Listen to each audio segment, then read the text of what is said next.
BFM Business, BFM Patrimoine, idée de fonds. Et on va parler de fonds à présent avec Mara Dobrescu. Bonjour, analyste fonds chez Morningstar. Avec vous, on va se demander que faire quand un gérant, le gérant du fonds dans lequel on a investi, s'en va. Ça arrive souvent cette situation ? Bah oui, en effet, Vincent, l'industrie de la gestion collective est marquée par une assez grande instabilité des effectifs. Il n'est pas rare de voir un gérant quitter une société pour s'installer à son propre compte ou pour aller chez un concurrent.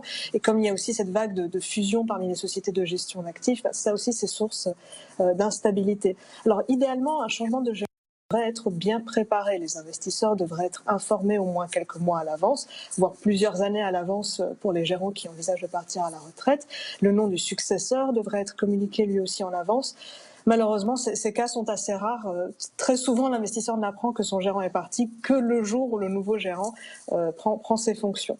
Donc, dans tous les cas, si vous êtes investi dans un fonds où le gérant vient de partir, il y a plusieurs questions à se poser avant d'agir, notamment à quel point est-ce que ce gérant était impliqué dans la stratégie. Dans certains cas, les fonds sont gérés de manière collective par une équipe. Il y a aussi des cas où ce sont des modèles quantitatifs qui sont entre guillemets aux manettes. Et puis, dans le cas des fonds indiciels, bien sûr, il n'y a pas d'intervention humaine. Donc le départ d'un gérant n'est pas forcément catastrophique. À l'inverse, il y a des fonds sur lesquels le travail et l'expérience d'une seule personne est vraiment clé. Et là, les questions à se poser sont beaucoup plus nombreuses. Alors, justement, ne faut pas céder à la panique entre guillemets, mais il y a des fonds quand même où il est mieux des fois ou des cas où il est mieux de vendre ce fonds. Alors, si vous arrivez effectivement à la conclusion que le départ du gérant va avoir un impact significatif, il faut vraiment se poser ces questions. D'une part, quelle est l'expérience de la personne qui va le remplacer? Quelle est son expérience totale sur les marchés, mais aussi sur la classe d'actifs? Est-ce que, à l'inverse, est-ce qu'on n'est pas en train de parachuter, je ne sais pas, un gérant spécialisé sur les actions japonaises sur un fonds d'actions de la zone euro? Ça pourrait éventuellement mal se passer. Et deuxième chose, est-ce que ce nouveau gérant apporte avec lui ou elle une nouvelle façon de gérer le fonds? Si c'est le cas, peut-être que le fonds ne va plus répondre à vos besoins.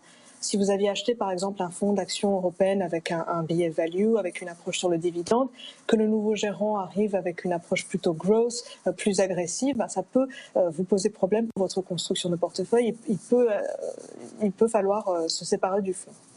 Et Mara, comment est-ce que tout cela se traduit dans votre notation des fonds ?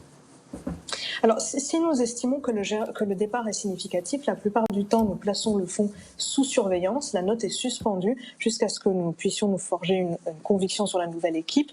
On peut citer un exemple en fin d'année dernière, le fonds Kempen Eurocrédit, qui était noté Gold par nos équipes. 2 des 3 gérants historiques et plusieurs analystes ont été soudainement débauchés par un concurrent. La société, donc Kempen, était clairement prise au dépourvu et nous pensons que là, l'équipe restante, le temps de recruter des remplacements, est clairement insuffisante. Donc nous avons abaissé la note du fonds à neutre.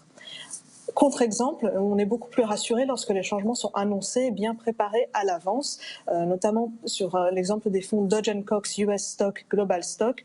La société a annoncé dès le mois de janvier de cette année quels gérants vont partir à la retraite sur les 12 et 18 prochains mois, exactement qui va reprendre le flambeau, dans quelles conditions la transmission va se faire. Et là, les fonds ont conservé leur note Gold parce que nous avons une bonne visibilité sur les changements. Nous estimons qu'il y a une vraie continuité. Globalement, ce qu'il faut retenir, c'est aussi qu'une société de gestion où il y a une forte instabilité des équipes, c'est souvent un mauvais signe. Un fonds qui change de gérant tous les ans, clairement à éviter. Chez Morningstar, on préfère largement les gérants qui sont là pour le long terme. Ça passe notamment par un alignement de leurs intérêts avec ceux des investisseurs. Et on constate notamment que les gérants qui investissent leur propre argent dans les fonds qu'ils gèrent, dont les bonus sont alignés sur la performance de long terme, eh bien ces gérants-là sont nettement plus stables dans le temps.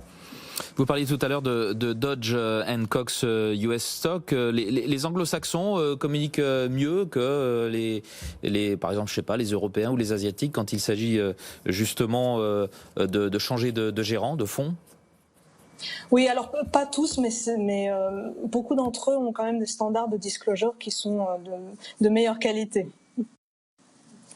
Oui, allez-y, je vous en prie.